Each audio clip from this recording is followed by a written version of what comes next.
And when shop staff tried to stop the thefts, shoplifters! The gangs aren't afraid to use extreme violence. In the early morning hours of one London suburb, retail workers unlock their doors only to discover that the shelves they stocked the night before have been stripped bare. The next afternoon, more thefts are reported across the city. According to recent data, shoplifting offences in England and Wales have reached their highest levels in recorded history. London alone saw nearly 90,000 such crimes in a 12-month period, prompting panic among retailers and concern within communities. We live in a twilight world. The name of this recording is Illusion Warfare, The Cost of Living Crisis. Yeah, man, so I'm going to do a quick recording and I'm going to look at the cost of living crisis from an illusion warfare point of view. In my opinion, and I'm sure most of you agree with me on this one, you've already covered it, thinking to yourselves, but the cost of living crisis is being made to happen. Yeah, it's by design. Let me have a sip of my coffee here. Now remember, kids, money is an illusion. You cannot go into a bank and exchange your money for gold, which apparently you could do at one point, allegedly. I don't know. I don't believe that whatsoever. But yeah, man, money is an illusion. It's not backed by anything. It's just a concept that works because, like every illusion, we believe in it and we participate in it. Yeah, thus bringing the illusion into life, into reality. It works because we go along with it. This idea that your country has, sold a load of tractors to that country, and that country has then bought a load of grain from that country, and then that country has made profit and then bought a load of battleships from that country. It's all a load of bullshit, okay? It's all phony. It's all manipulated. Yeah? At the top of the pyramid, at the top of the food chain, they can print as much money as they want. It's infinite. It's just digits on a screen. You notice there was no shortage of money for COVID. There's no shortage of money for the war in Afghanistan. When it comes to these big agendas, there's no question of, do we have enough money as a nation? Doesn't even get spoken about. But at the bottom, yeah, where we all live, you're going to find potholes in the road, trash on the street, where they can't afford to employ more street cleaners, graffiti on the public toilets, not enough nurses in the hospitals and the A&E. This is all done on purpose to make you believe that money is real. Yeah? The reason the bus is always late and is always smashed up and shitty is so that you think that money is real and that there's not enough money for this bus. But they could just print as much money as they want and just cook up the books. And yeah, man, like I said, like with COVID, for example, overnight, they built 10 hospitals in the UK, these Nightingale hospitals. Just like they sprung up out of the ground, 10 hospitals. Or might have been 9, I can't remember. But up until then, yeah, my whole life, my 30 years of living, all I've ever heard about is there is not enough money for the National Health Service. The National Health Service is struggling when it comes to finance and whatnot. Yeah, when the COVID came, bang, like a magician, they conjured up 9 or 10 hospitals out of the ground overnight. Just like that. So that proves they could have done it the whole time. But they don't. They play this game, of deception and illusion, making it look like there ain't no money in the pot. But there always is for their agendas. Anyway, I don't want to go on a tangent too much here. The point is, they decide the value of money. What £1 is worth, or $1 or €1, depending where you are, they are deciding that, okay? You've got the Bank of England, the European Bank, and the Federal Reserve, I mean, this is just examples, right? But they decide how much value the coin has. So one day, $1 could buy you a loaf of bread.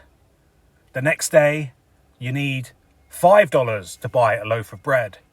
All because, and they'll tell you, something happens somewhere miles away, like for example right now, the war in the Middle East, right? This is what's costing the country's economy to suffer, and therefore the price of everything goes up. But like I said, they control money. It's all by design. Now, this is why I'm pro UBI, Universal Basic Income. Because if you give people money, the economy goes up straight away. And that's why they will never give out UBI. Because they don't want the economy to go up. That's the last thing any person in charge of the economy, any vampire government person who works in the government, who's in control of the economy, or one of these banksters, the last thing they want is for the economy to do well and for people to thrive. They want to keep it just in that right place where people's heads are just above the water. Middle class people, yeah, but to be middle class, you have to be basically a shill for the system, yeah. Working class people, yeah, they want them paycheck to paycheck, barely surviving. And then, of course, they set them up against each other, right? Middle class people have been given the propaganda to hate working class people, to blame all of the problems on working class people, like they're somehow lazy, even though they actually do the real jobs, like construction, for example. Equally, working class people look over at the middle class and see them as the problem because they're always going along with the crazy agendas of the government, like LGBTQ and equal opportunities and all this kind of shit. Double cross system, isn't it? You set them up against each other. Gangs and counter gangs, divide and rule, or divide and fall, however you want to put it. Anyway, let's get to it, yeah? Let's not drag out this video any longer than it needs to be.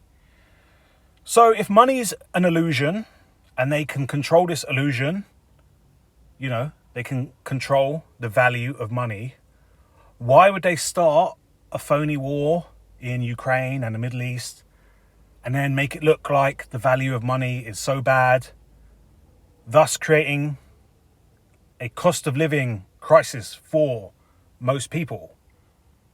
Because before now, they were making it so that people in the Western world kind of were getting paid off when it comes to money. They were sweet. They were in the middle. They had just enough money to buy their stupid little gadgets like the latest iPhone and have one, maybe 2 holidays a year to somewhere sunny like Spain. You know, you're giving people just enough money to pacify them and keep them soft so they got no struggle.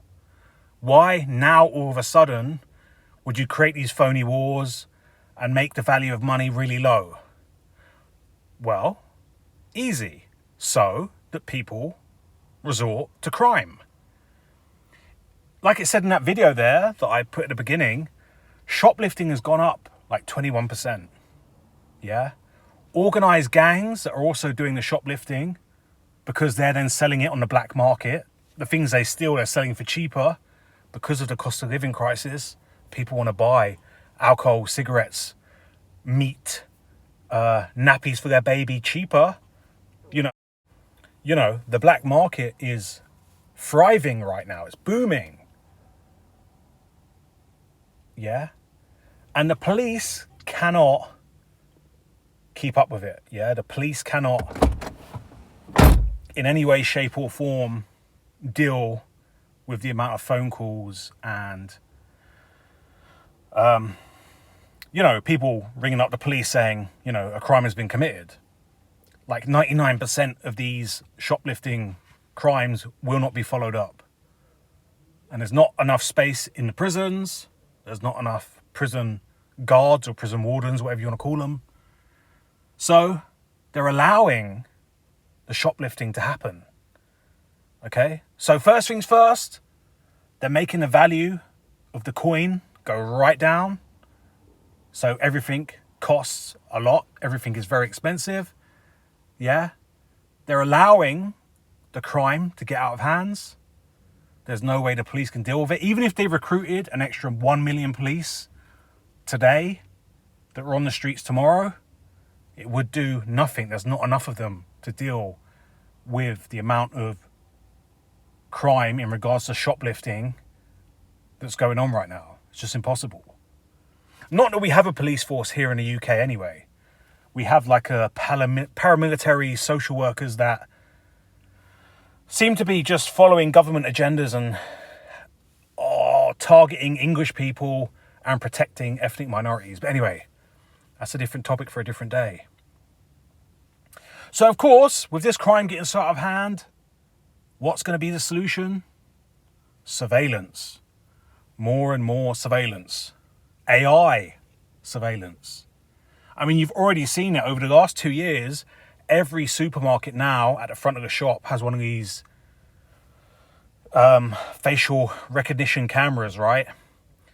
And they've put all these kind of weird barriers everywhere that won't open unless it can see your face.